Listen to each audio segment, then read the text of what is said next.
Hello सांग मैंने आज आम गोटे नुआ टॉपिक उपरे आलोचना करिबा। सेटा तो आपण माने थंबनेल देखी जानी सारिबेनी। आज रो टॉपिक हैला इको बैंक रे पिन जनरेशन केमिति करिबा। मोर आपण मानकु रिक्वेस्ट आपण माने वीडियोटी को शेष पर्यंत देखिबे। मु स्टेप बाय स्टेप आपण को कहिबी, जमारू स्किप करिवेनी। जदि स्किप करूचंती ताहले जानी परिबेनी एवं जदि भल लगे ताहले लाइक शेयर एंड सब्सक्राइब करने को जमारू भूलिबे नहीं। चलंतु स्टार्ट करिबा।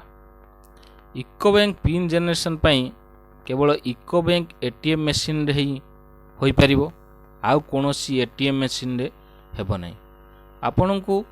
आपनको इको बैंक निकटरे जोठारे इको बैंक एटीएम मशीन अच्छी सेठिकी जातु। जीवा पूर्व आपण तीनोटी जिनस नबाकू जमारू भूलिबे नहीं। प्रथमत बैंक अकाउंट नंबर बा बैंक खाता, दुई रे एटीएम कार्ड एवं तृतीय रे मोबाइल नंबर।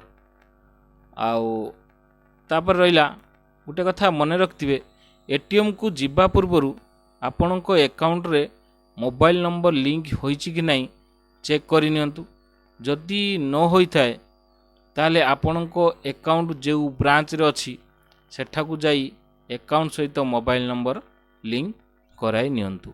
तापरे एटीएम को जांतु एवं सेटारे एटीएम पिन जनरेशन करांतु। चलंतु एबे देखिबा एटीएम पिन जनरेशन केमिति हेबो। प्रथमे आपण देखिए जो चिप वाला सिस्टम अच्छी चिप अच्छी जो एटीएम रे सेटा को एटीएम मशीन भितर पुश करंतु। एटीएम मशीन भितर पुश कला परे आपण सामना को एभली एक पेज आसीबो जेतरे लिखा हितो please wait your transaction is being processed. तापरे आसीबो आपण सामना कोन ना गोटे एभली एक डिस्प्ले आसीबो जादरे लिखा हितो ग्रीन पिन। देखंतु जो लाल टिक मरा है से ग्रीन पिन, तार ऊपर क्लिक करेंगे। तापरे ग्रीन ऊपर टिक कला परे आपन को आसजिबे रोले generate OTP out validity OTP.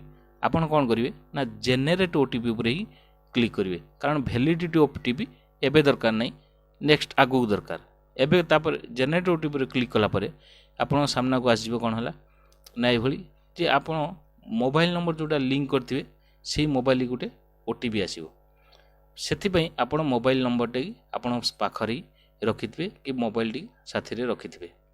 एबे कोन करिवे ना आपण से जो आपनकर account number bank account number आपण एठी एंटर करिवे, जे कि अकाउंट नंबरटा क्लियर से एंटर करिवे एवं शीघ्र एंटर करिवे, कारण ना सेटा कोन हो कैंसिल हो जो पुनी आउ थरे मारिया पड़ियो। सेते तापर कोन करिवे ना अकाउंट नंबर आला परे आपण को अकाउंट गुटे ओटीपी आसीबो ना मोबाइल को। से मोबाइल रो ओटीपीटा जे कि 4 डिजिट रो पिन सेटा को मन रखिथिबे। तापर कोन करिवे एटीएम कार्ड टा को बाहर कर देबे। तापर सेठी ओटीपी टा को दे देबे, देकी कन्फर्म ओटीपी ऊपर मार देबे।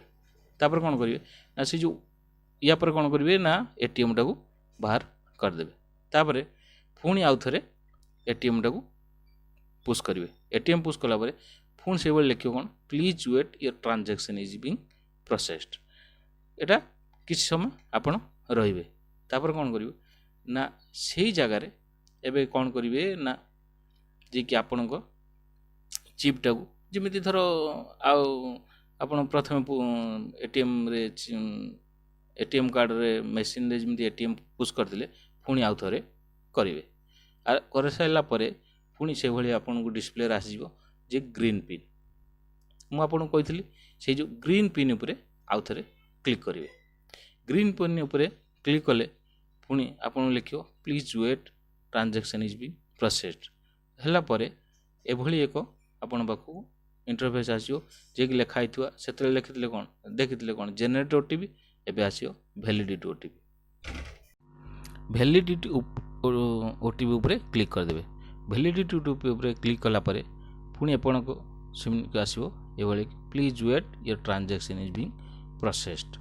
कहीं एटा समय लगी थाए कारण एटा शो होगा तापर कौन हम ना आपण सामना को आसो एभली एक इंटरफेस जे कि please enter your desire new pin कि आपण सेठी न्यू पिन टाକୁ एंटर करेंगे आपणकर जहाँ भी मन थी से पिन गोटे आप एंटर करेंगे पुणी से भाई आसो पुणी री एंटर माने दी थर से नंबर टाକୁ एंटर करेंगे दी थर एंटर कलापर आपणकर से कौन हम ना कन्फर्म हो जी कि आपणकर ट्रांजैक्शन सक्सेसफुल हो गला जी कि एभली आपन को पुणी गोटे आसो स्क्रीन रे देखिए आपण जे कि आपणकर पिन जनरेशन सक्सेस होइजी your transaction is be thank you for using इको bank service please visit again your transaction is complete एभली इंटरफेस आसीबो तापर आपणकर पूरा कंप्लीट पिन जनरेशन हो गला तापर आपन कौन करि परिबे जे कि आपन देखि परिबे जे कि केमिति मिनी स्टेटमेंट मारि परिबे बैलेंस इनक्वारी करि परिबे सब किछि आपन करि परिबे ये थिला पिन जनरेशन रो केमिति करिवे सिस्टम आपन जानिया पाइले।